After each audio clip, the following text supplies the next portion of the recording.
o CNN 360 abre espaço para uma entrevista importante. Nós vamos conversar sobre a situação da Bahia. Nós abrimos essa edição do 360 falando sobre essa situação e nós vamos conversar agora com o ministro do Desenvolvimento Regional, Rogério Marinho. Ministro, muito boa tarde, bem-vindo ao CNN 360, ministro.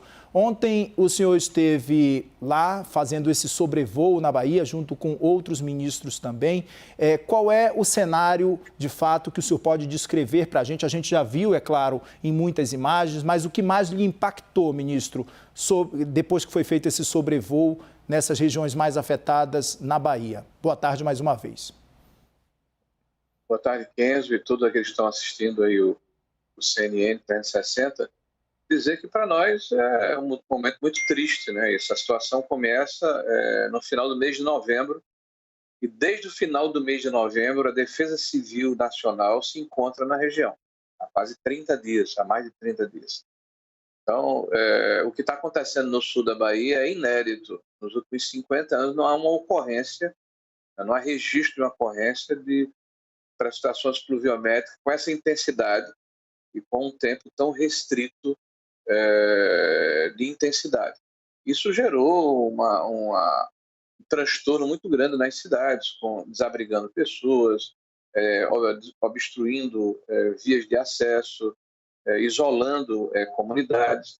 O governo tem feito o trabalho que a Constituição determina e que a solidariedade nos impele, né? Esse aumento de termos de solidariedade com os desabrigados. Então, nós estamos trabalhando no abrigamento dessas pessoas, em conjunto com o governo do estado da Bahia, em conjunto com as prefeituras municipais, com a Defesa Civil do estado da Bahia. Nós temos lá o Ministério da Saúde, através do Força SUS, inclusive levando vacinas, levando medicamentos para as pessoas que estão precisando, nesse momento, terem prevenção para aquelas doenças oportunistas que ocorrem em função dessas situações. Nós estamos lá com o Ministério da Cidadania, providenciando um abrigamento para as pessoas que ficaram fora das suas residências.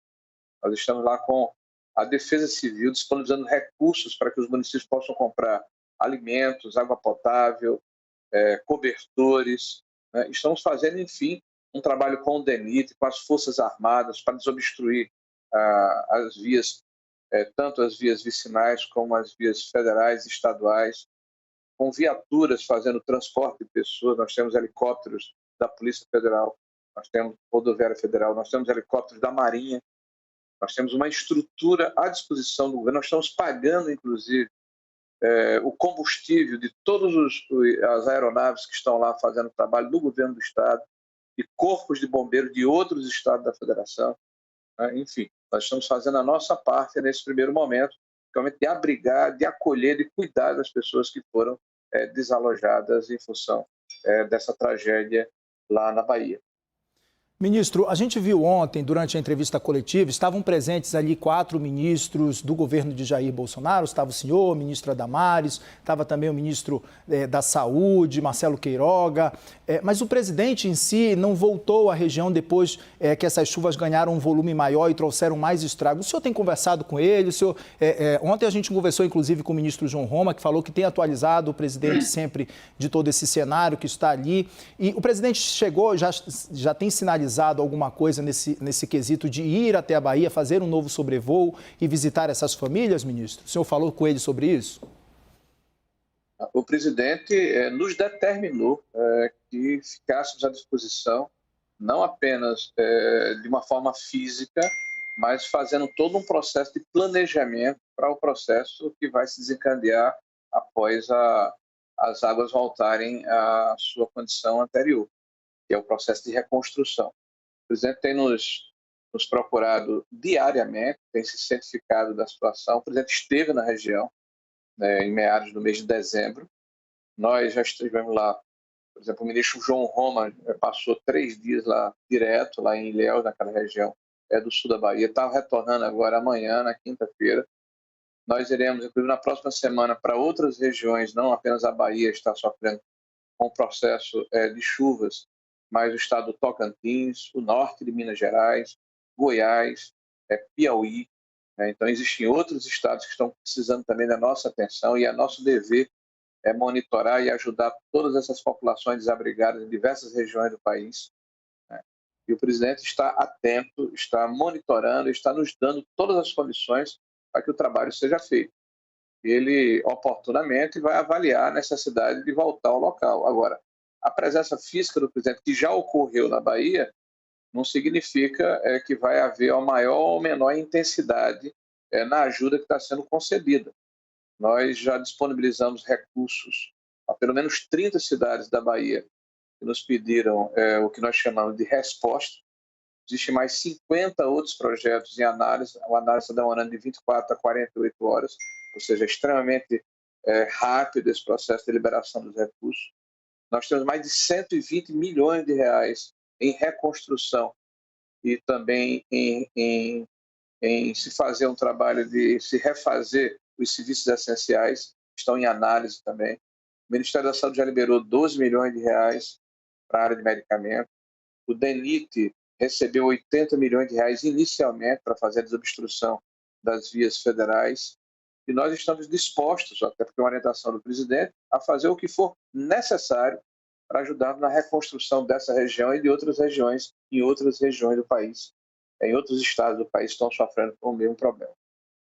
Ministro, a gente faz essa pontuação, é claro, do presidente. O senhor falou bem que o presidente já foi realmente em meados de dezembro ali para a região da Bahia, fez um sobrevoo, mas a gente faz isso, a gente faz esse questionamento porque, de fato, essa empatia é necessária nesse momento tão difícil, de tanta dor para essas famílias que estão ali desabrigadas e desalojadas na região da Bahia. Ministro, eu gostaria de saber, ministro, em relação a um ponto que com certeza o senhor acompanha muito bem ali junto com o Ministério da Infraestrutura também, qual o tempo que o governo deve levar, as autoridades devem levar para reconstruir principalmente estradas, né? A gente viu que muitas estradas estão submersas em diversos municípios. O acesso para esses municípios está difícil. Ontem, o nosso analista Leandro Rezende até trouxe uma apuração aqui falando sobre as comunidades indígenas que estão isoladas, estão passando fome, não conseguem água, não conseguem alimento.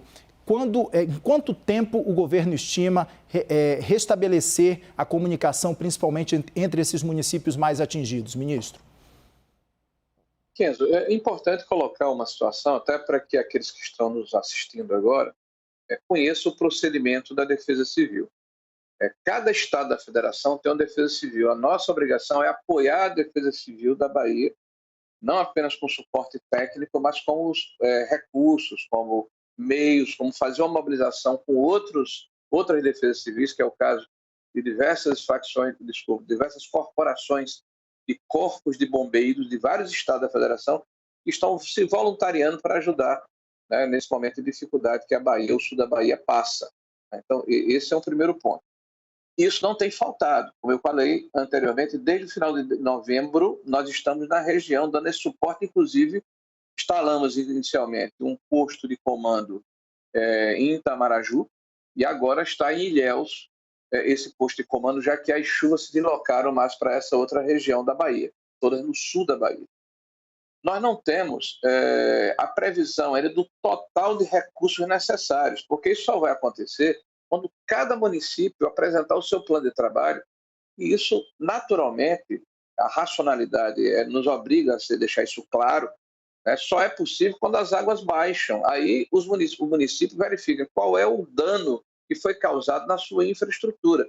Se as escolas foram danificadas, se os postos de saúde foram danificados, se as estradas vicinais ou o calçamento e a drenagem das cidades foi levado, se as pontes foram danificadas, se os acessos estão obstruídos, se a residência das pessoas que tiveram que abandonar suas casas são passíveis de ser habitadas ou precisam ser reconstruídas. Então, esse é um processo que é a terceira etapa.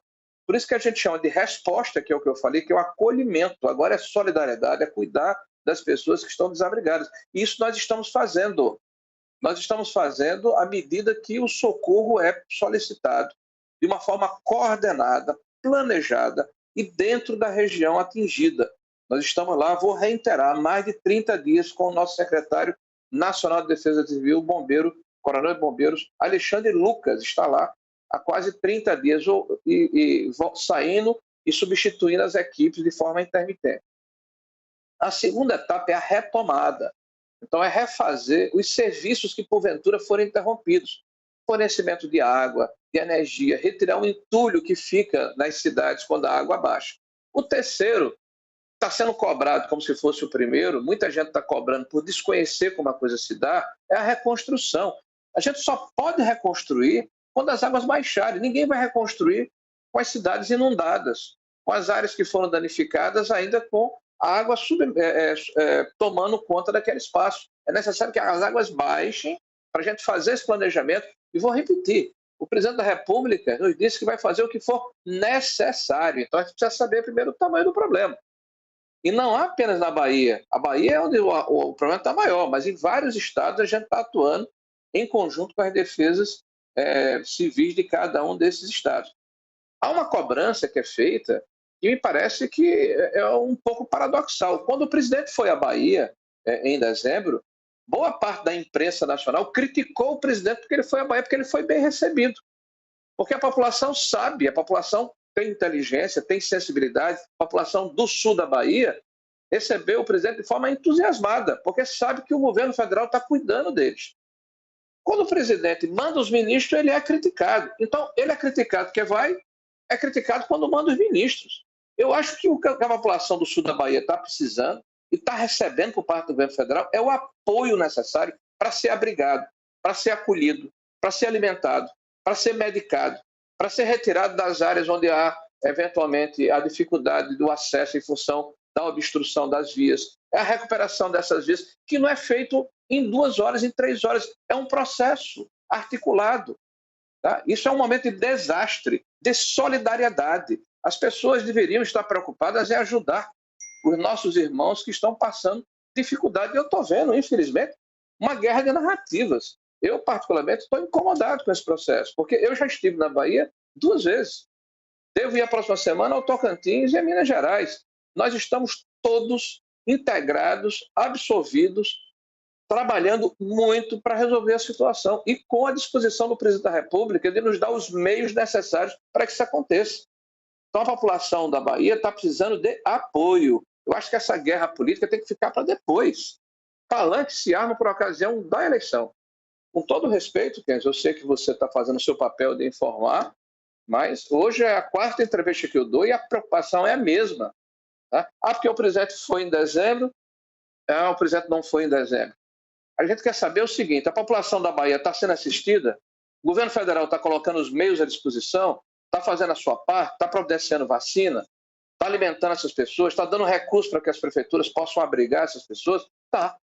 À medida que os planos são apresentados, o recurso está sendo colocado no máximo em 48 horas. Agora, não é o governo federal que vai dizer, olha, a prefeitura de Ilhéus precisa de 50 mil reais. Não somos nós. É o prefeito que você colocar no sistema qual é a sua necessidade. Porque ele que sabe quantas casas foram atingidas, qual é a população que está desabrigada, qual a necessidade que ele tem de cestas básicas, qual a necessidade que ele tem de alimentos, de medicamentos, de vacinas para resolver problemas pontuais que surgem em função desse processo de inundação.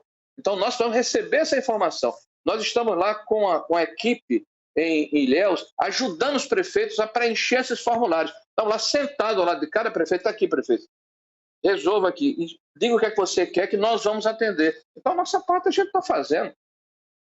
Certo, ministro, é importante sua pontuação. Acho que o senhor acrescentou muito bem essa presença dos ministros, ações práticas, elas de fato precisam ser executadas e vocês têm mostrado isso nessas visitas, de fato, mas quando a gente relata e a gente questiona a presença do presidente Jair Bolsonaro, é muito mais por um ponto que o senhor acabou de falar, de solidariedade, de empatia. Apenas nesse ponto é um gesto que a sociedade cobra como um gesto importante do presidente da República, por isso fiz esse questionamento também. Ministro, muitíssimo obrigado. É claro que a nossa entrevista continua agora. Eu chamo para participar dessa entrevista o nosso analista de política, Yuri Pita.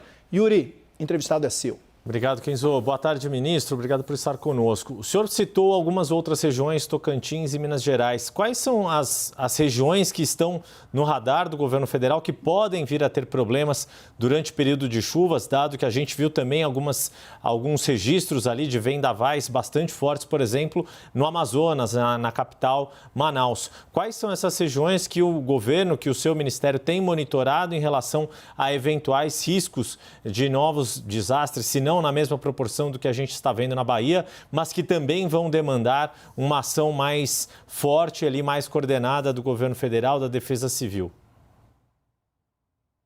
Bom, Yuri, nós temos uma central de monitoramento de desastres lá em Brasília, de desastre não, de climática, né, onde a gente monitora e prevê com uma certa antecedência uma ocorrência fora da normalidade. Então, nós estamos com um problema em Goiás, nós estamos com um problema no Tocantins, em Minas, no Piauí, nós estamos com um problema em Minas Gerais, no norte de Minas Gerais, nós estamos com alguns problemas no Rio de Janeiro, pontual, nós temos problema no Amazonas. Esses são os estados, além da Bahia, esses são os estados que nós estamos com algumas ocorrências fora da normalidade nesse momento, todas elas monitoradas. Qual é o nosso papel? Na hora em que a gente verifica que vai ocorrer alguma intercorrência como essa, com 48 horas ou 72 horas, a gente tenta avisar, na verdade a gente avisa a Defesa Civil local para que sejam tomadas medidas preventivas, que a população seja avisada para sair de áreas onde pode haver inundação, pode haver deslizamento. Então, cada Defesa Civil tem um mapeamento das áreas de risco, né? Então, cabe à Defesa Civil Nacional integrar e informar esses processos. Agora, veja, o que está acontecendo com o Brasil? Vocês que fazem parte da imprensa sabem que nós começamos esse ano com uma crise hídrica. E o que foi dito pelos meteorologistas, na sua grande maioria, é que nós teríamos, nesse ano de 2022, problemas que dificilmente teríamos condição de repor os reservatórios, né, que estavam sendo deplecionados em função da necessidade de fornecimento de energia. Bom, essas previsões foram frustradas. Então, veja como é difícil você fazer um planejamento em função das previsões meteorológicas que são, infelizmente, um pouco imprecisas, né? Não tem tanta exatidão como nós gostaríamos que acontecesse. Problemas como esse ocorrem no mundo inteiro. Você está vendo, por exemplo, recentemente um ciclone abateu-se sobre os Estados Unidos e matou 90 pessoas. É o país mais rico do mundo. O tsunami acontece no Japão, que é um dos países mais bem estruturados do mundo. Agora, é evidente que no Brasil há uma susceptibilidade maior pela ocupação das nossas cidades. Nós temos 26 milhões de moradias irregulares. Isso é um problema, eu diria, de mais de uma centena de anos. Então, à medida que as cidades foram formadas, elas foram formadas sem levar em consideração um planejamento adequado. Então, nós temos problemas estruturais da área urbana das principais cidades brasileiras e das cidades médias, que, infelizmente, se fragilizam muito quando há uma ocorrência acima da normalidade. Se chover 500 milímetros em 5 ou 6 dias em determinada região, vai dar problema aqui, vai dar problema em Singapura, em Paris, em qualquer lugar do mundo. É um fenômeno que está acontecendo no sul da Bahia que não tem paralelo nos últimos 50 anos. Então, o que nós estamos fazendo é o que o protocolo define e a solidariedade nos impele, né? Nós estamos lá solidários com a população da Bahia, fazendo o nosso trabalho de abrigar a população nesse momento, porque essa é a ação que se exige que seja feita nesse primeiro momento, abrigar a população, cuidar da população, né? Fazer com que as pessoas tenham alimento, água, medicamento. E no segundo momento, aí sim, nós vamos tratar de reconstrução. Uma coisa importante é dizer que o presidente tem todos os dias da mandato.